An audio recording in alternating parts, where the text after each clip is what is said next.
Tout le monde, c'est Fanny le Feu de Cat à l'appareil, j'espère que vous allez bien. Aujourd'hui, on se retrouve avec le chapitre 3 du manga Hidden Zero, qui est donc toujours le nouveau manga de Hiro Mashima, qui est donc, qui fait suite entre guillemets, même si ça se passe peut-être pas dans le même univers, mais ça on n'en sait rien, ça se passe peut-être encore des centaines d'années après Fairy Tail, et donc peut-être éventuellement des petits clins d'œil à cette œuvre-là, pourquoi pas.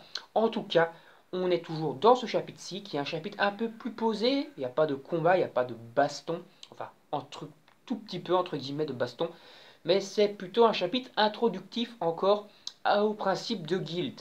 Alors oui, c'est une assez mauvaise idée je trouve, parce que des guilds on en a déjà bouffé à tir la volée dans Fairy Tail, mais bon ici ça a été plus vite expédié entre guillemets le principe de guild, histoire parce que Hiro Mashima se dit, et c'est d'ailleurs c'est logique, que ceux qui lisent ce manga-ci ont déjà lu Fairy Tail et donc ils connaissent le principe de guild, donc c'est assez vite expédié. Mais bon, on se rend compte surtout que les personnages de cette guilde ne sont pas du tout au final du même caractère que Fairy Tail. Ça a l'air plutôt d'être une ambiance un peu à la trou de balle, c'est-à-dire une ambiance un petit peu avec des membres proches des membres de Sabertooth à l'époque où il y avait Miranda, ou encore à l'époque de Phantom Lord où c'était donc Ivan qui était le maître de la guilde. Donc c'est-à-dire un petit peu des trous de balle qui ne se pas à se foutre de la gueule de leurs propres camarades. Ici donc il y a une personnage qui s'appelle une espèce de Vanilla, qui est un petit peu donc une espèce de Wendy, mais de taille adulte, une Wendy adulte quoi, qui doit avoir une 18-20 ans. Donc voilà, il a enfin créé on va dire Wendy, mais à l'âge adulte, un peu comme il avait fait Wendy d'ailleurs dans Edolas. Hein. Ici c'est un peu donc c'est un peu le même principe, sauf que Wendy n'a pas du tout le caractère de Wendy, c'est-à-dire que c'est pas du tout une petite pas un bêche entre guillemets, c'est sans péjoratif, on va dire que c'est pas une petite fille, une petite gamine toute gentille qui veut dire tout le monde. Elle a plutôt un caractère très proche de Miranda, où elle veut être à tout prix la meilleure, entre guillemets, etc. Donc elle a un sale caractère. Et d'ailleurs, Shiki la remet à sa place en lui explosant un petit peu la gueule. Et c'est assez marrant.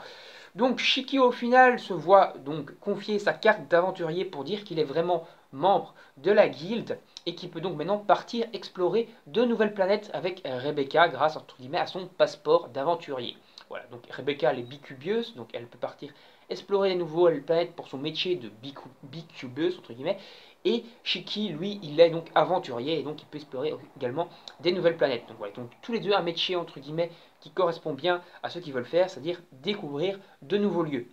Également, on en apprend plus sur l'espèce de déesse qu'on a vue dans le tome 2, enfin dans le chapitre 2, qui s'appelle Mother en anglais, qui s'appelle donc la mère, entre guillemets, mère, quoi. C'est un peu Gaïa, quoi, hein, la mère de toute chose, la mère de la terre, voilà, c'est un petit peu une Gaïa, voilà, une déesse un peu de la terre. Elle, c'est plutôt la déesse du cosmos.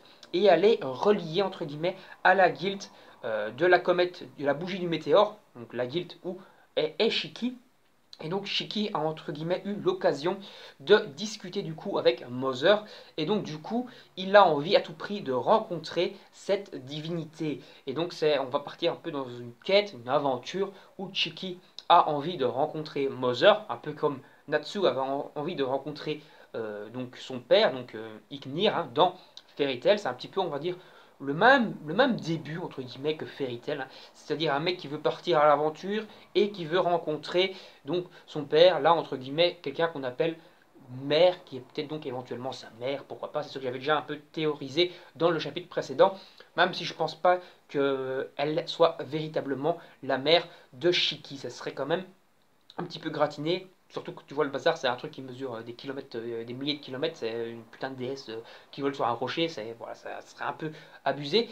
Et donc au final, il y a Erzi, donc l'espèce de Erza hein, du cosmos, la Erzi Albator, qui débarque donc à Blue Garden.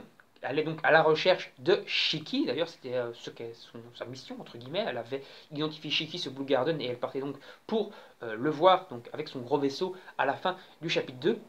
À la fin de ce chapitre 3, donc, le vaisseau a atterri sur Blue Garden, mais c'est trop tard puisque Shiki et Rebecca sont partis à l'aventure sur une nouvelle planète. Et donc, Erzi va donc à nouveau poursuivre entre guillemets Shiki pour essayer de le rattraper et de l'identifier. En fait, on ne sait pas encore vraiment quel est le but de Erzi. Donc, je vais l'appeler Erzi Scarlet, même si elle s'appelle, je crois, Erzi Vermillon ou un truc comme ça. Donc, c'est le même délire que Erza. Hein. Erza Scarlet, ça veut dire les cheveux genre vermillon couleur rouge. Et là, vermillon, c'est un peu le même principe. Donc c'est dit Erzi ou cheveux rouges, un peu comme ça. C'est un petit peu le même délire que Erza, quoi, à tous les niveaux, avec une mélange d'Albator.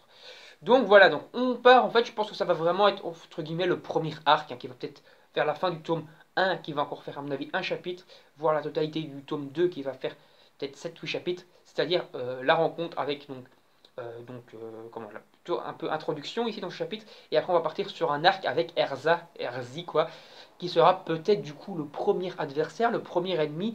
Est-ce que Erzi est méchante, entre guillemets, est-ce qu'elle a un but maléfique? Théoriquement, j'ai envie de dire, logiquement, oui, ou du moins un but un peu de brigand, puisqu'il s'agit quand même des espèces de pirates de l'espace. Des pirates de l'espace, ce n'est pas censé non plus faire la popote. Bon, après vous allez me dire, ouais, mais dans One Piece, Luffy a beau être un pirate, il a quand même quelques règles, etc., qui font qu'il n'est pas un trou du cul. Donc, est-ce que Erzi sera de ce niveau-là?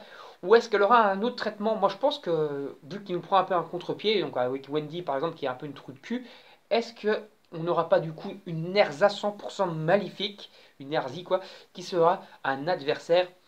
Et pourquoi pas qu'elle aura un traitement à la Vegeta, c'est-à-dire que tu prends une ennemie qui va changer son fusil d'épaule et qui va aller dans la bande Ashiki par après. Ça pourrait être très intéressant et j'espère qu'il va partir là-dessus parce que ça serait un peu prendre de l'originalité, prendre des contre-pieds et tout. Ça peut être plutôt très intéressant.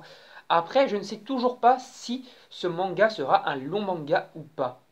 Parce que comme pour l'instant, comme on le voit, on enchaîne les planètes un peu à tir la volée. Parce que si chaque planète égale entre guillemets un arc, on a déjà eu deux arcs ici. C'est-à-dire que tu as eu l'arc de la première planète, de l'arc Grand Belt, avec la planète où se trouvait Shiki. Cette planète a été torchée en 80 pages, donc voilà, 80 pages, premier arc. Et ici, l'arc Blue Garden a également fait 80 pages, parce qu'on a un chapitre de 50 pages et un chapitre de 30 pages, donc 80 pages. Donc pour l'instant, on aurait déjà eu deux arcs en 60 pages. Et donc, est-ce que ça va être des arcs assez rapides et donc on va arriver vite à la fin du manga entre guillemets parce que Mashima a beau pondre une pléthore de planètes grâce à son univers étendu spatial, s'il te torche chaque planète en 80-90 pages, enfin 80, 70, enfin 90, voire 100 pages, bah, les arcs vont s'enchaîner très vite. Donc même s'il te fait, on va dire, deux planètes par tome, donc deux arcs par tome, dans 20 tomes, on a déjà fait 20 arcs. 20 arcs, c'est déjà costaud. Donc je pense quand même qu'on va, à mon avis, j'espère, rester un peu plus longtemps sur les planètes, histoire d'identifier un petit peu plus bah, l'origine de ces planètes, l'origine story de ces planètes, etc. Et pourquoi pas revenir sur Blue Garden par après, Blue Garden qui serait éventuellement un gros hub central où bah, déjà il y a la guilde de la bougie du météore où fait partie Shiki. Et donc, est-ce que ça serait pas un hub central comme la guilde de Fairy Tail, comme Magnolia dans Fairy Tail justement, où il reviendrait régulièrement après chaque mission pour un petit peu faire la causette, bouffer et se mettre plein la force. Voilà. Donc on va s'arrêter là, j'espère que cette vidéo vous a plu, n'hésitez pas à vous abonner, à liker, à demander, à donner votre avis sur le chapitre,